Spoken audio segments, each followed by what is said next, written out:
Hello, आप सभी कैसे हैं। आप सभी का मेरे यूट्यूब चैनल BHU एकेडमी में स्वागत है। आज हम लोग रीजनिंग के महत्वपूर्ण प्रश्नों को देखेंगे। ये सारे प्रश्न किसी न किसी एग्जाम में आए हुए हैं। हम लोग ऐसा तरीका सीखेंगे जिससे कि प्रश्न 2 से 3 सेकंड में ही निपट जाए। तो चलिए आइए एक एक करके शुरू करते हैं। दी गई श्रृंखला में लुप्त संख्या ज्ञात कीजिए। क्वेश्चन है कि दी गई श्रृंखला में लुप्त संख्या ज्ञात कीजिए। यह सीरीज का प्रश्न है। 4, 12, 36, 108 फिर क्वेश्चन मार्क पूछ रहा है। ओके, करते हैं इसको। यहाँ सिंपल एक चीज़ हम देख रहे हैं, 4 से 12 कैसे हो रहा है, यहाँ पे क्या हो रहा है इंटू 3 हो जा रहा है। ओके, और 12 से 36 कैसे होगा, यहाँ भी देख रहे हैं इंटू 3 हो रहा है। जब भी आपको दो मतलब स्टेप में लॉजिक मिल जाए, वही सेम लॉजिक 99% आगे भी चलती हैं। ठीक है, 36 का 108 से देख लेते हो कैसे हो रहा है। यहाँ पे भी क्या हो रहा है, 3 का मल्टीपल हो रहा है। तो यहाँ पे भी क्या होगा, 108 इंटू 3 होगा। तो हमारा राइट आंसर क्या हो जाएगा, 108 इंटू 3 मल्टीप्लाई कर लेंगे तो हमारा 324 हो जाएगा। होगा ना, 300 ही हो गया, 8 3 के 24, 324। यानी ऑप्शन कौन सा हो जाएगा, ऑप्शन डी इसका करेक्ट आंसर हो जाएगा। दिए गए प्रश्न में संबंधित शब्द ज्ञात कीजिए। क्वेश्चन है कि दिए गए शब्द में संबंधित शब्द ज्ञात कीजिए। इस तरह के प्रश्न को करने के लिए सबसे पहले हमें क्या करना होता है, जिस तरह से लकड़ी कागज से संबंधित है उसी तरह बताना इस्पात किस चीज़ से संबंधित है। पूछा जा रहा है ना, लकड़ी कागज से संबंधित है उसी तरह इस्पात किससे संबंधित है। जो लॉजिक लकड़ी और कागज में लगेगा सेम वही लॉजिक इस्पात और क्वेश्चन मार्क में लगा करके आंसर हम लाएंगे। यहाँ पे ध्यान से हम देखेंगे तो लकड़ी कागज को पकड़ते हैं, कागज से क्या होता है, लकड़ी से क्या होता है, कागज बनता है ना। लकड़ी से कागज बनता है, उसी तरह इस्पात से क्या बनता है, धातु बनता है, कांच बनता है, कील बनता है, लोहा बनता है। इन चारों में से क्या बनता है, इस्पात से। धातु तो बनता नहीं है, कांच तो बनता नहीं है, लोहा तो बनता नहीं है। इस्पात से यहाँ क्या बनता है, कील बनता है। इस्पात से कील बनता है, यानी इसका करेक्ट आंसर क्या हो जाएगा, ऑप्शन बी।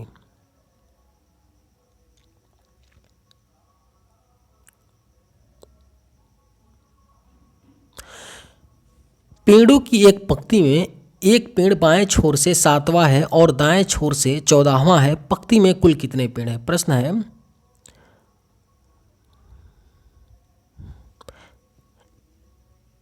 पेड़ों की एक पंक्ति में एक पेड़ बाएं छोर से 7वां है और दाएं छोर से वही पेड़ क्या है, 14वां है।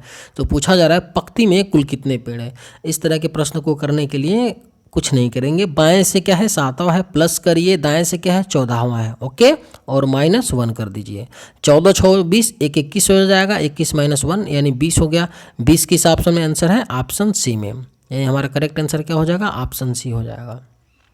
आप इसको अगर इस तरह से समझ में ना आए कि मैंने इसको कैसे 7 + 14 किया है, तो आप एक काम कर सकते हैं कि कुछ ना करिए, बाएं छोर से इसको ऐसे भी कर सकते हैं। अब बना लीजिए कि बाएं छोर से, ओके मैंने क्या किया, बाएं छोर से 7वां है तो ऐसे 7 लकीर खींच लीजिए।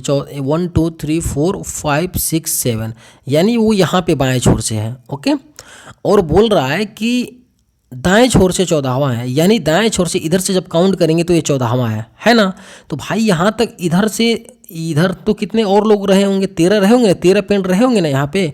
तो 13 ये हो गया, और इधर से इधर कितना है, 1 2 3 4 5 6, ये कितना है, 6 है। और इसको काउंट कर लेंगे तो कितना हो जाएगा, 7 हो जाएगा। तो 13 7 कितना हो गया, 20 हो गया। आप इसको ऐसे भी निकाल सकते हैं।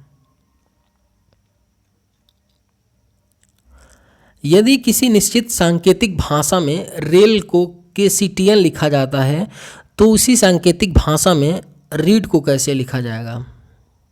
यह कोडिंग का प्रश्न है। पूछा जा रहा है कि यदि किसी निश्चित सांकेतिक भाषा में रेल को क्या लिखा जा रहा है, KCTN लिखा जा रहा है, उसी तरह रीड को कैसे लिखा जाएगा। ओके,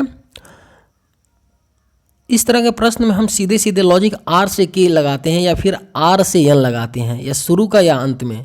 तो इस तरह के जो प्रश्न होते हैं बहुत इजी होते हैं। जब R का स्टार्टिंग वाले शब्द से रिलेशन बनता है या R का लास्ट वाले शब्द से रिलेशन बनता है, इस तरह के प्रश्न इजी होते हैं। लेकिन कई दफ़ा क्या होता है ना कि R का बीच में किसी शब्द से रिलेशन बन रहा होगा, वो थोड़े टफ होते हैं। ठीक है, तो R से K का रिलेशन मिलाते हैं, तो R से K का रिलेशन ये 18 होता है, ये कितना होता है, 11 होता है, यानी 7 का बन रहा है। और R कितना होता है, यानी जब R यहाँ पे है तो इसमें भी स्टार्टिंग में K होना चाहिए था कि नहीं, नहीं है, बिल्कुल नहीं है। तो ये लग रहा है, और आर का एन कर लेते हैं तो ये 18 है, ये 14 है, 4 का डिफरेंस बन रहा है। आर का 4 का डिफरेंस कहीं लास्ट में एन है, यहाँ भी नहीं है, यानी स्टार्टिंग और लास्ट वाले शब्द से आर का रिलेशन नहीं बन रहा है। तो हम लोग क्या करेंगे, ध्यान से समझिएगा, हम लोग क्या करेंगे, देखेंगे कि बीच में अब कहीं रिलेशन बन रहा होगा। तो अब इस तरह के केस में बीच में बनेगा ना, तो आर से उसी का रिलेशन बनाएंगे जो नज़दीक होगा आर के पास जो शब्द होगा, जो अक्षर होगा। आर के पास कौन सा शब्द अक्षर होता है, टी होता है। तो PQRST 18 2 20 प्लस क्या हो रहा है, 2 हो रहा है। उसी तरह रीड है ना, READ, तो हम लोग क्या करेंगे, आर का रिलेशन क्या कर लेंगे, तीसरे स्थान के लिए टी कर लेंगे, क्योंकि भाई जो भी इधर संख्या रही होगी तो उसका भी तो ये जो तीसरा जो अक्षर है उसी के साथ आर का रिलेशन क्या बना रहा होगा, +2 बन रहा होगा। तो मैंने +2 यानी टी रहा होगा। तीसरा टी किसमें है, इसमें सब में टी है भाई, बहुत मुश्किल वाली बात हो गई। अब देखते हैं ए का इससे सी से रिलेशन मिलाते हैं। तो ए का सी से रिलेशन क्या बन रहा है, +2 यहाँ भी हो रहा है। तो यहाँ भी ई का क्या रहा होगा, +2 यानी ई 5 2 7 यानी जी रहा होगा। कौन सा, जी रहा होगा। टी के पहले क्या रहा होगा, जी रहा होगा, यानी सारे ऑप्शन में जी टी है। यहाँ भी मैटर खराब हो रहा है, ठीक है। आई का अब क्या हो रहा है, के साथ रिलेशन, क्योंकि आई 9 है, के 2 है, +2 हो रहा है ना। तो हम लोग भी ए का +2 कर लेंगे, यानी सी हो जाएगा। स्टार्टिंग में सी जी टी कहाँ पे है, सी जी टी यहाँ भी है, सी जी टी यहाँ भी है, यानी 2 ऑप्शन तो एलिमिनेट हो गया, ए हो गया और ये हो गया, ऑप्शन बी और डी बच गया। लास्ट वाले का क्या हो रहा है, आई जे के यल का क्या हो रहा है, यन हो रहा है, यानी कि 12 और 2 14 +2 हो रहा है ना, +2। उसी तरह डी का क्या रहेगा, +2, और डी का +2 मतलब 4 2 6 यानी यफ रहा होगा, यानी हमारा करेक्ट आंसर CGTF किस में रहा होगा, इसमें रहा होगा। इस तरह के प्रश्न में मैं ये आपको नहीं सलाह दूंगा कि आप इस तरह से करिए, रेल को लिखिए फिर उसके नीचे KCTN को लिखिए और ऐसे बनाइए, ऐसे बिल्कुल मत कीजिएगा। कई दफ़ा क्या होता है ना कि हम 1 से 2 जाते हैं, 1 से 2 अक्षरों को पकड़ते हैं ना, तब तक हमारा ऑप्शन में मिल जाता है तो हम उसको लेकर के निकल जाते हैं, ज़्यादा आगे नहीं, पूरा नहीं हल करते हैं। दी गई आकृति में कितने त्रिभुज हैं, बहुत ही अच्छा क्वेश्चन है कि इस तरह का एक क्वेश्चन बनता ही है, SSC में तो हमेशा बनता है। दी गई आकृति में कितने त्रिभुज हैं, त्रिभुज यहाँ पे पूछा जा रहा है, हमसे स्क्वायर नहीं पूछा जा रहा है, इस बात को भी हम ध्यान में रखेंगे। चलिए काउंट करते हैं। सबसे पहले तो हम लोग इसको देखते हैं, इस वाले फिगर को, ओके।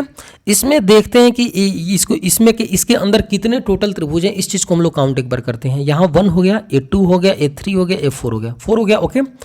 और ये पूरा 5 हो गया, ये पूरा 6 हो गया, और ये पूरा 7 हो गया, ये पूरा 8 हो गया। समझ पा रहे हैं, यानी इस फिगर में टोटल कितने हैं,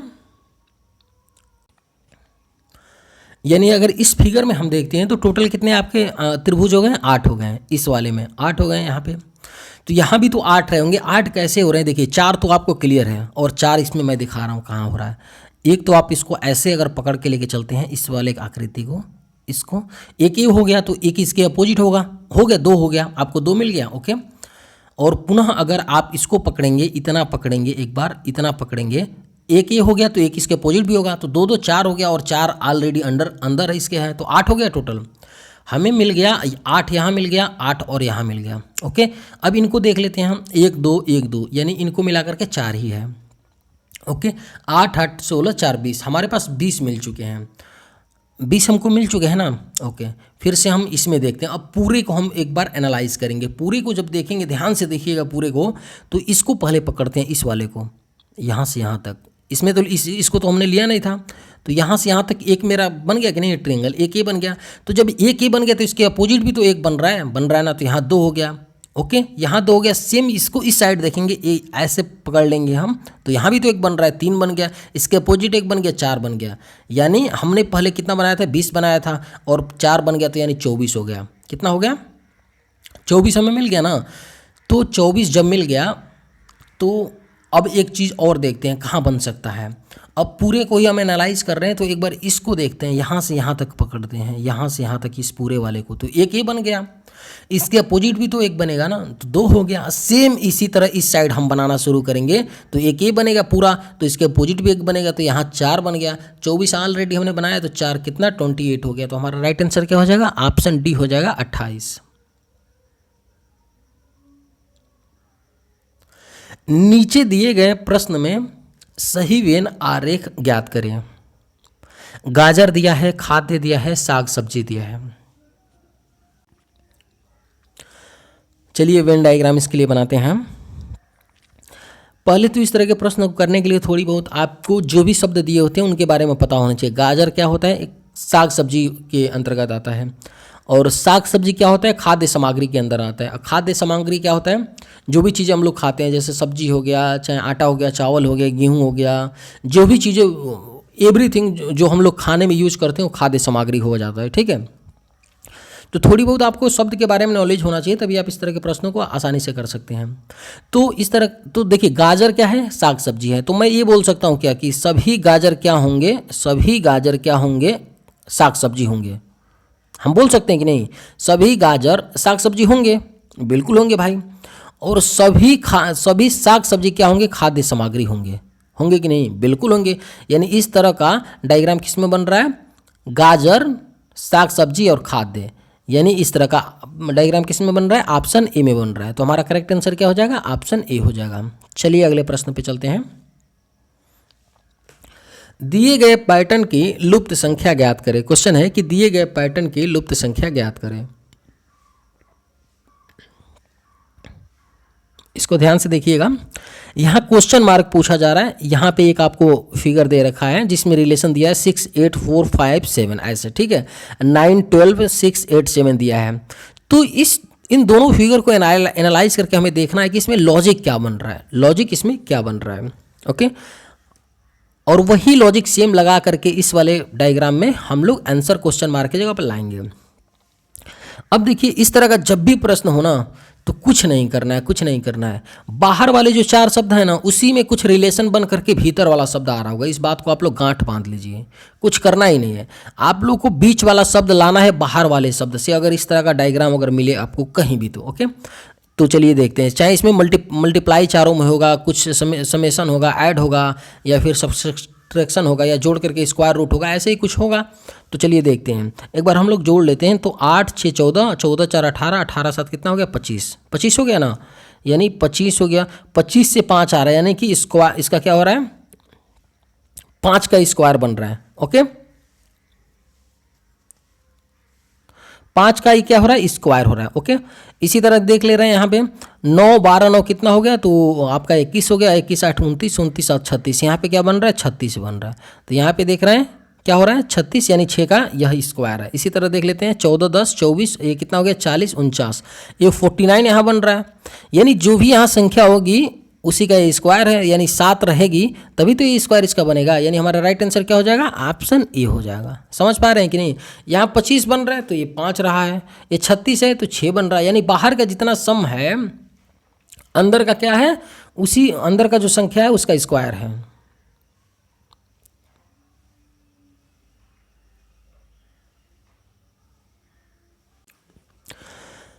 कथनों को पढ़ें और दिए गए विकल्पों में से निष्कर्ष चुनें। सिलॉक्स का क्वेश्चन है। इस तरह के क्वेश्चन भी एक आते रहते हैं किसी न किसी एग्जाम में। कुछ साइकिल तांगे हैं। इस तरह को प्रश्न को करने के लिए सबसे पहले आप वेन डायग्राम बनाइए, आरेख बनाइए, उसके बाद आगे निकलिए।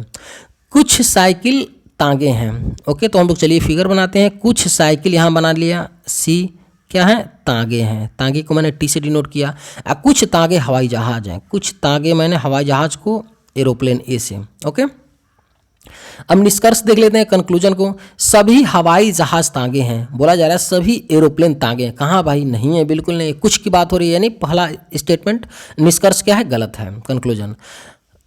निष्कर्ष दूसरे पे आते हैं। कुछ साइकिल हवाई जहाज हैं। कुछ साइकिल हवाई जहाज हैं। इस चीज़ को समझिए, ये पॉसिबल है। कैसे है, क्योंकि यह पॉसिबल है, इसलिए पॉसिबल है कि इसी डायग्राम को मैंने साइकिल को क्या किया, यहाँ भी तो मैं बना सकता हूँ, ऐसे भी तो मैं बना सकता हूँ साइकिल को, कि कुछ साइकिल, यही तो कहा है, कुछ साइकिल तांगे हैं, कुछ साइकिल तांगे हैं, बिल्कुल बन रहे हैं। और कुछ तांगे हवाई जहाज़ हैं, कुछ तांगे हवाई जहाज़ हैं, इस तरह से भी तो इस फिगर को बना सकते हैं। इसलिए हमारा निष्कर्ष दूसरा सही है कि कुछ साइकिल हवाई जहाज़ हैं, कुछ साइकिल एरोप्लेन है। यानी हमारा राइट आंसर क्या हो जाएगा, ऑप्शन बी, केवल निष्कर्ष 2 निकलता है। इस क्वेश्चन को आप लोग समझ पाएंगे कि नहीं। देखिए इस फिगर का, इस क्वेश्चन के लिए हम 2 डायग्राम बना सकते हैं। पहला तो ऐसे बना सकते हैं और दूसरा इसको हटा दीजिए, इसको मैंने हटा दिया, ओके। और हटाने के बाद मैंने क्या किया, साइकिल को यहाँ बना दिया। और इस डायग्राम से भी कथन को आप पढ़ेंगे ना तो उसको संतुष्ट करेगा, यानी ये डायग्राम ऐसे भी बन सकता है। तो इस डायग्राम से जब हम देखेंगे तो क्या होगा, कुछ साइकिल हवाई जहाज़ हैं, कुछ साइकिल यहाँ दिख रहा है हवाई जहाज़ हैं, हमारा राइट हो जाएगा।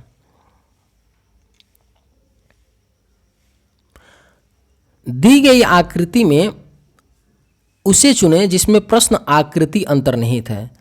इस तरह का प्रश्न भी एसएससी में एक आता ही है, एकदम कन्फर्म होता है, 100% आना ही है। लेकिन वहाँ पे क्या होता है ना, हम लोग कई दफ़ा गलती कर देते हैं एग्जाम में। इसका रीज़न मैं बता रहा हूँ क्यों गलती करते हैं। इसके पीछे रीज़न ये है ना, देखिए कि वहाँ पे क्या होता है कि आपको प्रश्न आकृति दे दिया है, इसमें पूछ रहा है प्रश्न आकृति जो ऐसा चित्र दिया है ना, यह किसमें है, किसके अंतर्गत अंतर्निहित है। जो इसके बीच में दिया है ए वाला डायग्राम है ना, ये पूछ रहा है कि जो उत्तर आकृति है ऐसा किस में बना हुआ है, हमको ये बताना होता है। तो हम एग्जाम में क्या होता है कि ऐसे ऑप्शन नहीं दिया होता है, ऑप्शन ए दिया, उसके नीचे बी दिया, उसके नीचे सी दिया, उसके नीचे डी दिया, ओके, ऊपर नीचे दे देता है। उसके बाद क्या होता है कि हम जब इसको देखते हैं, प्रश्न आकृति को देखते हैं और क्वेश्चन आकृति को देखते हैं, तो सारा क्वेश्चन आकृति एक बार नहीं दिखता है और प्रश्न आकृति एक साथ नहीं दिखता है। 2 ठे दिखेगा या 3 ठे दिखेगा तो 1 ठे नहीं दिखेगा, 2 ठे जनरली दिखेगा। और फिर उसको स्क्रॉल करके जब नीचे करेंगे तो 2 ठे तो दिखेगा नहीं, तो बड़ा थोड़ा समस्या हो जाता है, समझ रहे हैं ना। और तो फिर भी अगर इजी क्वेश्चन होता है तब तो आप ले करके निकल जाते हैं, लेकिन थोड़ा डायग्राम टफ होता है ना तो फिर तो वही गलत होने के चांसेस हो जाते हैं, क्योंकि एक जगह दिखता है ना तो हम एलिमिनेट कर लेते हैं आसानी से। तो चलिए इस प्रश्न को देखते हैं। ऐसी आकृति किस उत्तर आकृति में है। ऑप्शन ए तो ऐसे ही एलिमिनेट हो गया, क्योंकि इस तरह का कहीं नहीं बन रहा है, यहाँ बन रहा है तो फिर ए वाली आकृति नहीं बन पाएगी। और इसको देखते हैं, ये भी एलिमिनेट हो गया, क्योंकि ये वाली कहीं भी आकृति है नहीं। यहाँ है तो ये डंडी नहीं है, बिल्कुल नहीं है। यहाँ पे देखते हैं हम, यहाँ पे देखते हैं तो ऐसा वाला कहीं निशान नहीं है, ये वाला निशान हमें कहीं दिख नहीं रहा है इसमें, यानी सी भी एलिमिनेट हो गया। तो डायरेक्टली क्या हो जाएगा हमारा डी। और डी कैसे होगा इस चीज़ को हम लोग देख लेते हैं। देखिए डी को समझिए, थोड़ा डी को समझने की कोशिश करिए। इसको पकड़ते हैं, यहाँ दिख रहा है, यहाँ दिख रहा है, यहाँ दिख रहा है, ओके। और इसी डंडी को मैंने सीधे नीचे लेके आया ना, और फिर मैंने ये वाला ऐसे लिया और ऐसे कर दिया, आ गया ऐसे। तो हमारा करेक्ट आंसर क्या हो जाएगा, ऑप्शन डी हो जाएगा। तो हमारा राइट आंसर क्या हो जाएगा, ऑप्शन डी हो जाएगा। चलिए आज के वीडियो में बस इतना ही। अगर आपको ये वीडियो पसंद आया हो तो एक लाइक ज़रूर कीजिएगा। थैंक्स।